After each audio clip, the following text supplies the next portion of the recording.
الحمد لله وحده والصلاة والسلام على من لا نبي بعده أما بعد فأعوذ بالله من الشيطان الرجيم بسم الله الرحمن الرحيم يا أيها الذين آمنوا اتقوا الله وابتغوا إليه الوسيلة وجاهدوا في سبيله لعلكم تفلحون القرآن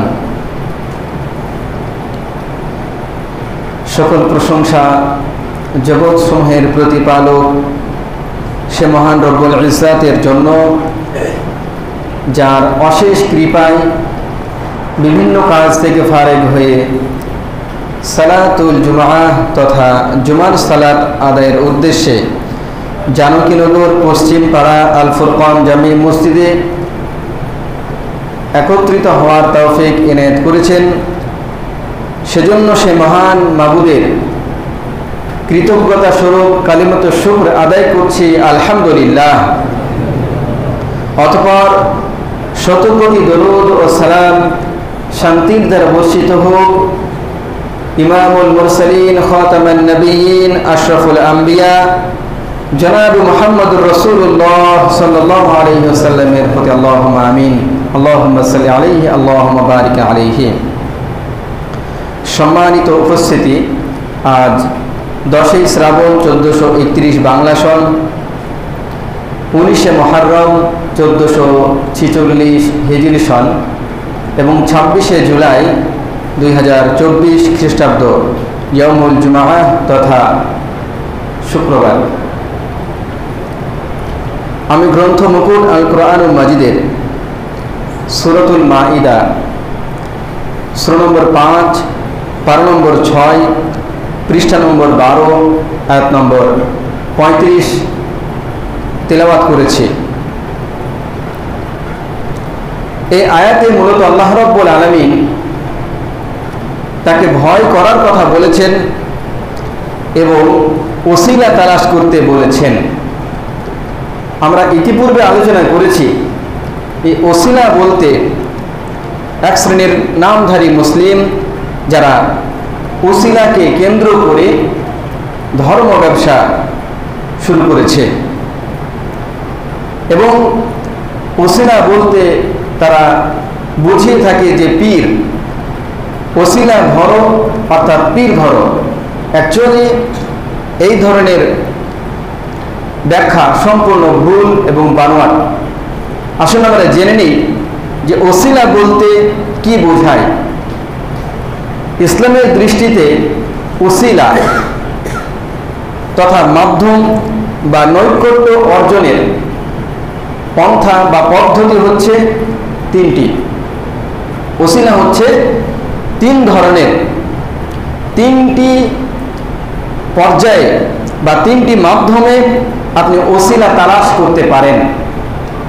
ওসিলা শব্দের অর্থ আমরা জানি যে মাধ্যম বা নৈকট্য দুটোই ব্যবহার করা যায়।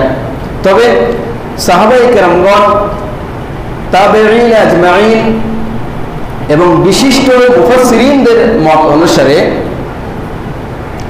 ওসিলা শব্দের অর্থ হচ্ছে নৈকট্য, অর্থাৎ এমন কোনো মাধ্যম, এমন কোনো ইবাদত বা এমন কোনো বিষয় যার মাধ্যমে মহান স্রষ্টা আল্লাহ সুবহানাহু ওয়া তাআলার প্রিয় পাত্র হওয়া যায়, প্রিয় ভাজন হওয়া যায়, সেই কাজের মাধ্যমে আল্লাহ তাআলাকে সন্তুষ্ট করা যায়। এই বিষয়টার নাম হচ্ছে ওসিলা। ওসিলার 1 নম্বর ক্যাটাগরি সেটা হচ্ছে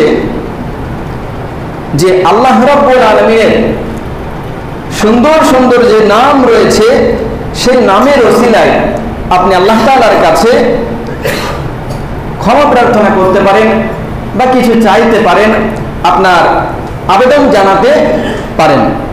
যেমন আমরা বলে থাকি, ইয়া আল্লাহ, ইয়া রহমান, আমি তো অত্যন্ত পাপী তাপী মানুষ, কিন্তু তোমারই তো বান্দা, আমি অনেক বড় পাপী অপরাধী, কিন্তু তোমার নাম তো রহমান, তুমি তো করুণাশীল, দয়াশীল, তোমার তো দয়ার রহমতের শেষ নেই, সুতরাং তোমার দয়ার ওসিলায়, তোমার রহমতের ওসিলায়, তোমার রহমান নামের ওসিলায় আমাকে তুমি ক্ষমা করো।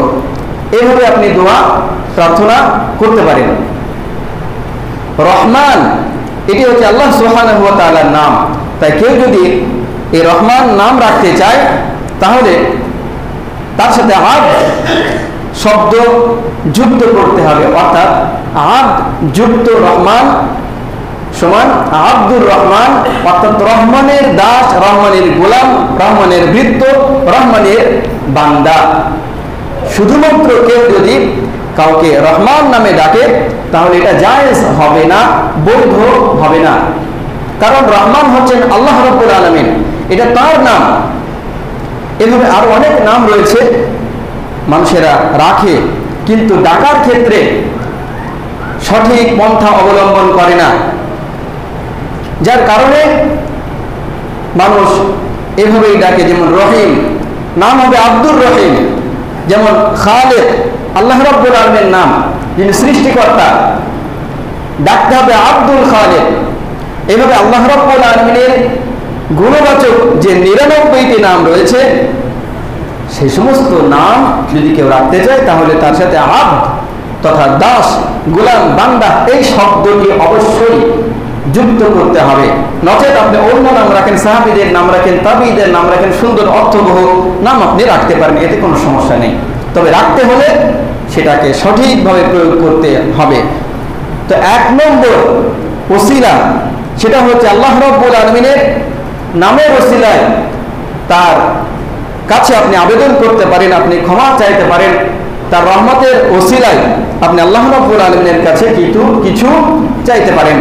যেমন আল্লাহ রাব্বুল আলামিন পবিত্র কোরআনুল মাজিদে 9 নম্বর পারায় সূরাতুল আরাফের 180 নম্বর আয়াত 180 নম্বর আয়াত আল্লাহ বলছেন, ওয়ালিল্লাহিল আসমাউল হুসনা, আল্লাহ রাব্বুল আলামিনের রয়েছে সুন্দর সুন্দর নাম, ফাদউহু বিহা, সুতরাং সেই সমস্ত সুন্দর সুন্দর নাম অনুসারে তাকে ডাকো, সে নাম দিয়ে থেকে তোমরা ডাকো, সে নাম অনুসারে ডাকতে হবে।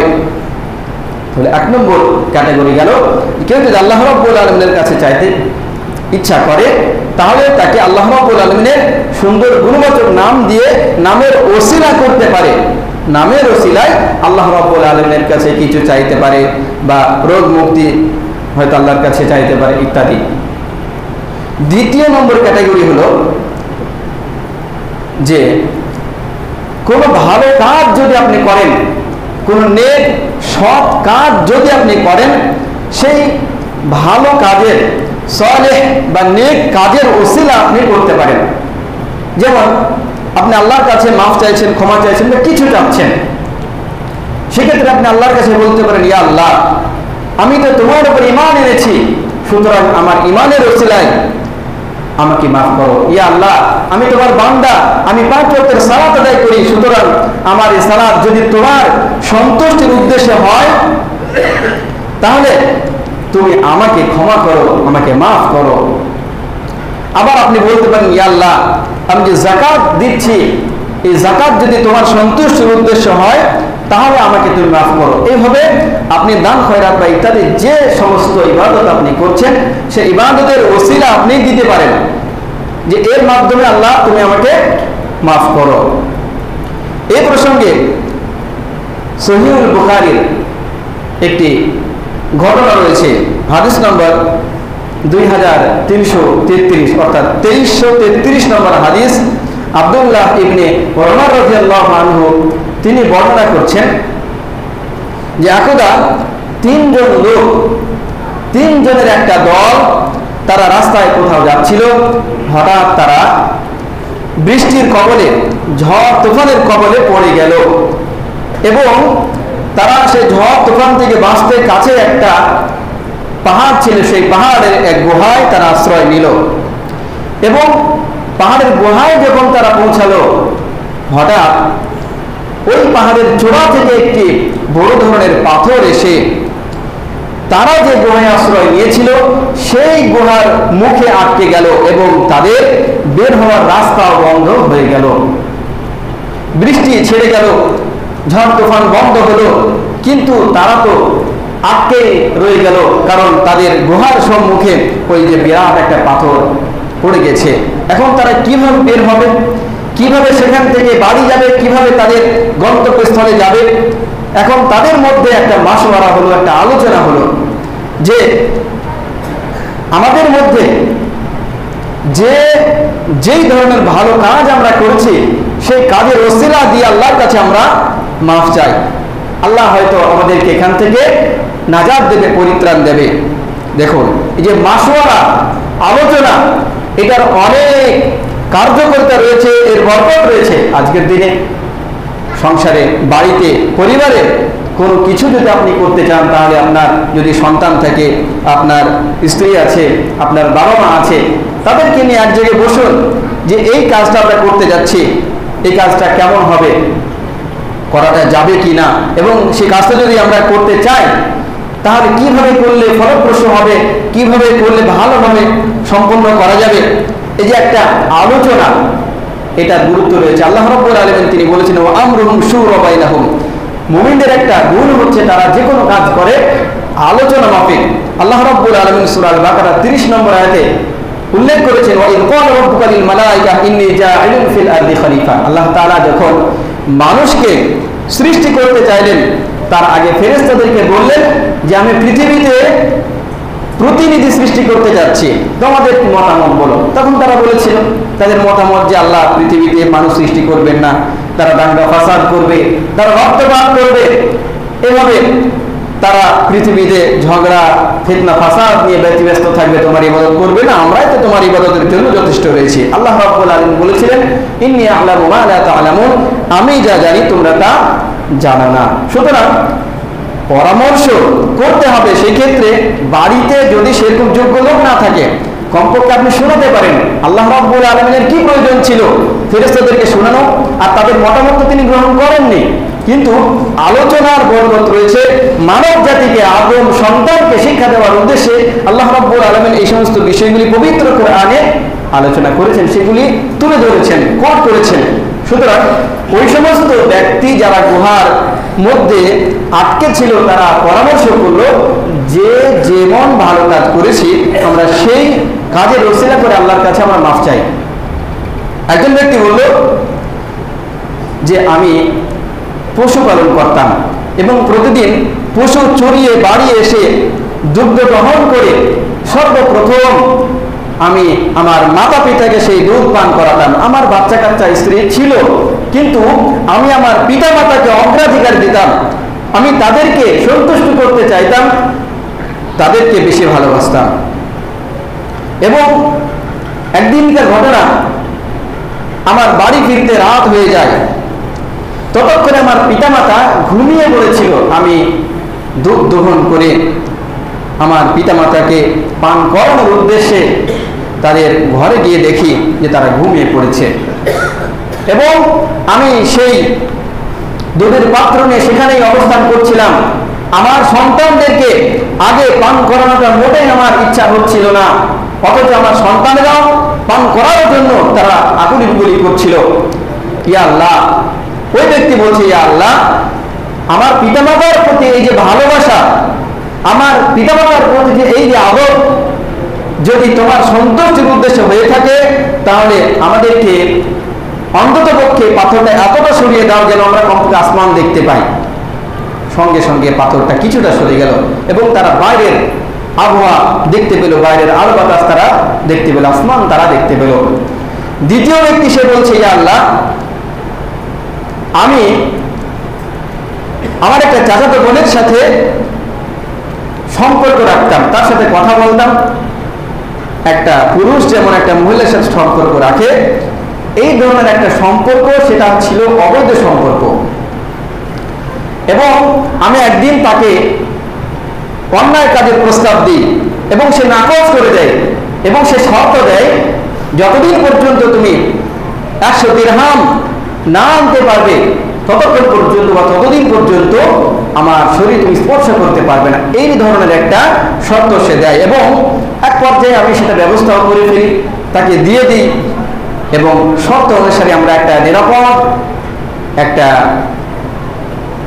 মানুষের যেখানে চলাচল নাই এমন একটা জায়গায় আমরা চলে যাই, এবং সেখানে যখন আমরা দুজনে মিলে সে অন্যায় কাজের প্রতি আগ্রহী হয়ে একবারে শুরু করতে যাব, সেই মুহূর্তে ওই মেয়েটি বলেছিল যে ইত্তাকিল্লাহ, আল্লাহকে ভয় করো এবং আমার সতীত্ব তুমি নষ্ট করো না। সঙ্গে সঙ্গে ওই যুবক, ওই ব্যক্তি সে সঙ্গে সঙ্গে তার কাছ থেকে দূরে সরে দিয়েছিল এবং অন্যায় কাজ থেকে নিজেকে বাঁচিয়েছিল। ইয়া আল্লাহ, সেদিনে যদি আমি কেবলমাত্র তোমার ভয়ে সেই কাজ থেকে দূরে থাকি, সেই কাজ থেকে আমি বিরত থাকি, তাহলে আজকে আমাদেরকে এই বিপদ থেকে তুমি উদ্ধার করো। সঙ্গে সঙ্গে পাথরটা আর একটু সরে গেল। তাহলে এই ঘটনা থেকে এটা বোঝা যায় যে শুধুমাত্র আপনি যে ভালো কাজ করবেন, সালাত আদায় করবেন, দান খয়রাত করবেন, আত্মীয়দের সাথে ভালো আচরণ করবেন ইত্যাদি, এগুলি যেমন ইবাদতের মধ্যে গণ্য, একইভাবে আপনি যদি অন্যায় থেকে দূরে থাকেন, অন্যায় থেকে বেঁচে থাকেন, সেটা ইবাদত, এটা আল্লাহর সন্তুষ্টির জন্যই।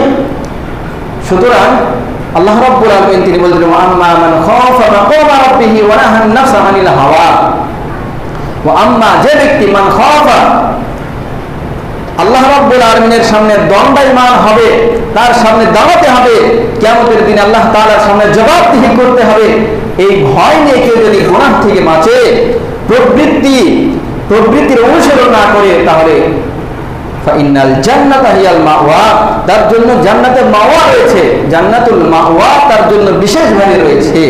সুতরাং অন্যায় থেকে যখন আপনি বাঁচবেন, ধরেন কারো ধূমপান করার অভ্যেস আছে, এখন সে যদি আল্লাহকে ভয় করে এবং ধূমপান থেকে নিজেকে দূরে রাখে এবং পরবর্তী সময়ে কখনো বিপদ মুসিবতে পড়ে সে যদি আল্লাহর কাছে প্রার্থনা করে, ইয়া আল্লাহ, তোমার ভয়ে, তোমার সন্তুষ্টির জন্য যদি আমি ধূমপান থেকে দূরে থাকি, এই খালেস নিয়মে যদি আমি করে থাকি, তাহলে আমাকে বিপদ থেকে উদ্ধার করো, এই মুসিবত থেকে আমাকে তুমি বাঁচাও, তাহলে আল্লাহ রাব্বুল আলামিন তিনি এই দোয়া শুনতেই পারেন। কারণ হচ্ছে অন্যায় থেকে তিনি বেঁচেছেন। তো ওই ব্যক্তি সে জিনা ব্যভিচার থেকে দূরে সরে এসে আল্লাহর কাছে প্রার্থনা করছে, আল্লাহ, ওই কাজ যদি আমি তোমার ভয়ে না করে থাকি, দূরে সরে যদি থাকি তোমার ভয়ে, তাহলে আমাদেরকে তুমি বিপদ মুসিবত থেকে উদ্ধার করো। আল্লাহ তাআলা পাথরটা আরেকটু সরিয়ে দিলেন। তৃতীয় ব্যক্তি সে বলছে যে আমার বাড়িতে কিছু শ্রমিক নিযুক্ত করেছিলাম কিছু কাজের জন্য, এবং কাজ শেষে সেই ব্যক্তিকে যখন পারিশ্রমিক দিতে গেলাম কিছু চাল, তখন সেটা সে না নিয়ে চলে গিয়েছিল, এবং আমি তখন সেই পারিশ্রমিকটা নিয়ে খাটিয়েছিলাম, অর্থাৎ আমি সেটা নিয়ে চাষাবাদের কাজ করলাম এবং পশুপালন করলাম, এবং তা থেকে কিছু ছাগল হলো এবং তার একটা রাখালও জমা করলাম, তার সেই অল্প যে পারিশ্রমিক সেটা থেকে একটা বর্ধিত আকারে পরিণত হলো।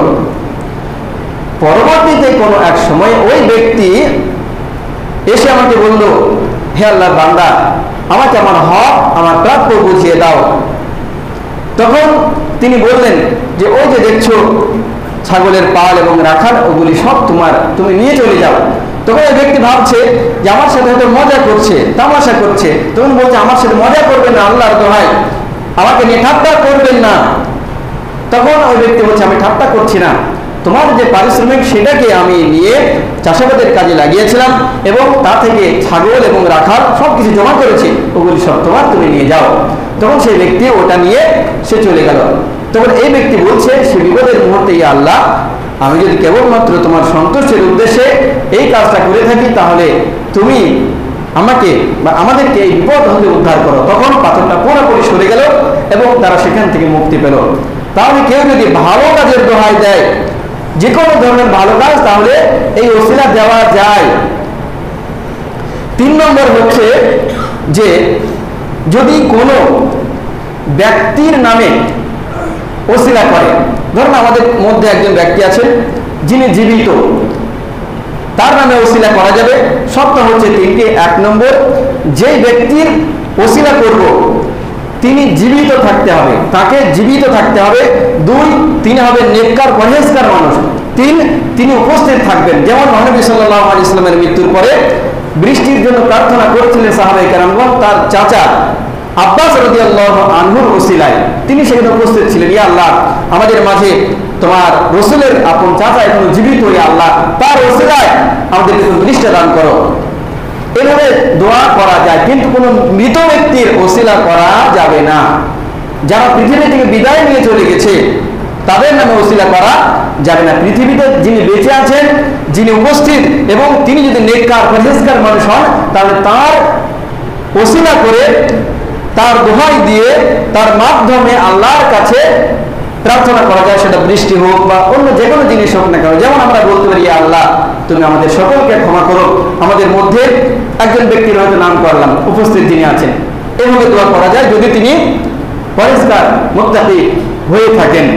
তাহলে আমরা জানতে পারলাম যে ওসিলা এটা 3 ধরনের। 1, আল্লাহর নামের ওসিলা, রহমানের নামের ওসিলা, এটা দিয়ে আপনি আল্লাহর কাছে প্রার্থনা করতে পারেন। 2, যে কোনো ধরনের ভালো কাজ যদি আপনি করেন, পরবর্তী সময়ে ওসিলা করতে পারেন, ইয়া আল্লাহ আমার এই ভালো কাজে, আমি মাতা পিতাকে ভালোবাসি, বা যে কোনো ধরনের ভালো কাজ বা অন্যায় কাজ থেকে আপনি বেঁচেছেন, সেই কাজে বা সেই অন্যায় কাজ থেকে বিরত হওয়ার দোহাই আপনি দিতে পারেন।